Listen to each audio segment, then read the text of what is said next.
E nas orquestras? Nas orquestras não tem uns maestros que falam assim, só vou deixar você tocar na minha orquestra se você emprestar o seu Lulu. Cara, pra mim ninguém falou isso. Pra mim ninguém fez isso. Falaram. Não, já deram em cima. Deram em cima. Deram? Né? Agora... Mas, cara, isso aí é uma coisa tão... Sei lá, eu acho que... Cara, eu acho que tudo é assim. Eu estive na televisão, eu estive no rádio, eu já estive em todo lugar. Cara... A maior parte das pessoas mais famosas, elas fizeram um pacto com o vermelhinho do chifre comprido, tá? A maioria fez. É triste, sim, mas eles fazem. Cara, isso é uma coisa interessante. Tem um vídeo circulando aí. Eu não decorei o nome do cara lá que falou nisso aí, mas foi num desses podcasts famosos que você vive indo aí. E perguntaram para ele sobre o funk. Ele é um cara que estuda sobre música também e tal. E ele falou que um dia ele foi na África, num país lá da África, e ele foi tocar o ritmo do funk lá para alguém lá que era entendido de música também. E o cara falou, para com isso daí, bicho. Esse ritmo, ele invoca os deuses do sexo aqui da nossa tribo. A gente está numa tribo aqui. E se você... O baterista, o Raposan. Raposan? Eu vi esse vídeo esses dias agora, acho que semana passada me mandaram. E eu fiquei curioso, fiquei intrigado com aquilo. Porque, cara, eu conheço um pastor de uma igreja protestante, que é um cara muito estudado. Ele é doutor em teologia, sei lá o que lá e tal. E é um cara muito inteligente. E ele foi missionário em alguns países. Ele já foi missionário na Jordânia, em alguns países da África também. E ele falou de experiências que ele teve na África, cara, coisas absurdamente sobrenaturais, né? Que eu já ouvi também de outras pessoas e que eu também já vi coisas sobrenaturais na minha vida em termos de questões de espírito e tal, né? Eu acredito muito nessas coisas. Agora, me intrigou o cara falar que não era para tocar aquele ritmo lá, porque estava numa tribo que se aonde você tocasse aquilo ia invocar determinado espírito. E por que não pode tocar lá e pode tocar aqui? E será que o funk será que o funk tem alguma ligação com o sexo? Uma ligação direta?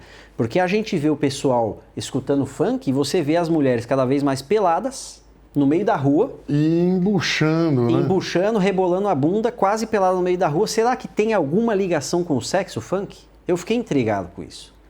Porque, voltando ao provérbio judaico lá, pelos seus frutos conhecereis, os caras estão ouvindo pra caramba isso daí. E o comportamento deles no dia a dia parece que está indo na mesma direção do que eles estão ouvindo. Na verdade, a música é um reflexo, né? De quem você é, de fato.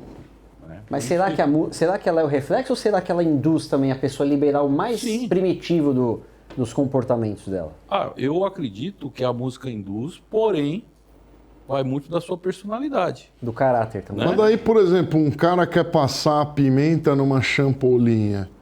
Ele pega, para facilitar, ele toca uma música brasileira e a champolinha vai ser liberada. Ele toca um funk e dá uma cerveja, dá uma bebida rapidinho, eu acho que ele já resolve isso aí. Eu nunca ouvi falar de alguém que tocou um Beethoven e passou Cara, a você já tentou alguém. fazer isso ouvindo Beethoven? Eu já tentei fazer. Cara, é difícil. Já. Porque eu fico prestando atenção nos instrumentos, cara. Pô, olha essa frase, olha isso aqui, aí eu não consigo, aí não dá. Beethoven não dá pra fazer isso. Bota uma sonata desconhecida lá. Não dá pra fazer sexo com Beethoven. Isso aí que você tá falando, porque como começou a música, cara? Qual a história da música? Não é nos batuques lá da Idade da Pedra, né? Não. Não é? Eu particularmente não acredito em Idade da Pedra. Não, mas como surgiu o tom, o som, as notas? Como? Já saiu uma harpa, já saiu tocando? Cara, não. Quando você vai estudar a história da música, existe um período da música chamado de música antiga, que é um período que não se tem uma datação exata dele. Não, mas a única coisa que a gente sabe é que tudo começa com a voz. Tudo começa com a voz. Eu já vi no museu umas cítaras lá de Nova York. Sim. Cítaras antigas. A gente tem que pegar... De mais de 5.000 anos, Sim, antes dos egípcios. Eu acho que a gente tem que pegar a referência dos textos mais antigos, né? Sumérios, judeus, chineses. Você pega esses caras, os textos deles e você vê que Os livros deles falam dos instrumentos. Né? Os livros deles falam de instrumentos. A Bíblia, por exemplo, que é o livro, ou a Torá, que é o Antigo Testamento da Bíblia, né? Que é conhecido tanto pelos judeus quanto pelos árabes e pelos cristãos, né? Você vê menção de música vocal sendo executada enquanto Deus criava o mundo, os anjos estavam cantando.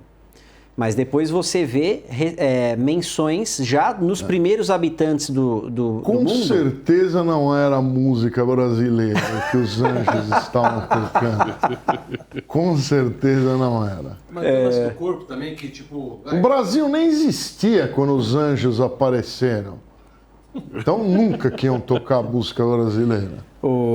E depois você vê menções de instrumentos como cítara, flautas, chofares, né? Que eram chifres de carneiro, né? E tambores. Então Isso você aqui já não vê... é um chofar? Esse daqui é um familiar do chofar. É o familiar mais moderno, Quase mais um recente. chofar. Né? Hã? É uma trompa essa daqui, né? Corno. Uma trompa de falópio? Em italiano é chamado de corno, né? Mas como nós estamos no Brasil, é trompa, Corno tá? mesmo.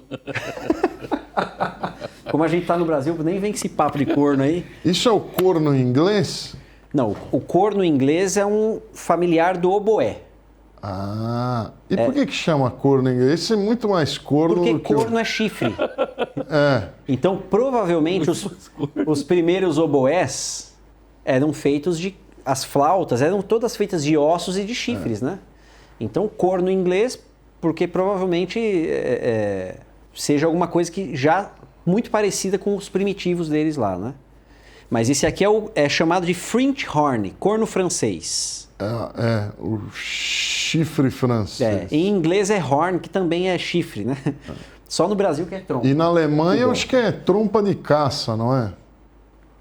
Cara, eu não lembro do nome em alemão Eu agora. vejo nos concertos de Brandemburgo. Sim, mas É a ele era trompa de conhecido como caça. trompa de caça, porque antigamente os caçadores usavam uma trompinha dessa de metal enrolada no pescoço, né? Num cordão no pescoço, que era para atrair alguns bichos e espantar alguns outros e tal, né? Então eles usavam. Tanto que depois, mais ou menos ali no Barroco, no período Barroco, que a gente está falando do século XVII, eles introduziram a trompa na orquestra. Já a trompa de metal, mas ela não tinha essas chaves aqui, né? Sim. Essas chaves são modernas, elas são do século XIX, praticamente para cá, né? Mas antes disso, eles tocavam o instrumento todo numa tonalidade só. Então você, se quisesse mudar a tonalidade do instrumento, você tinha que tirar as bombas aqui do instrumento, né? Essas voltinhas aqui e colocar voltas maiores, menores para poder mudar o tamanho do instrumento e mudar a afinação dele também.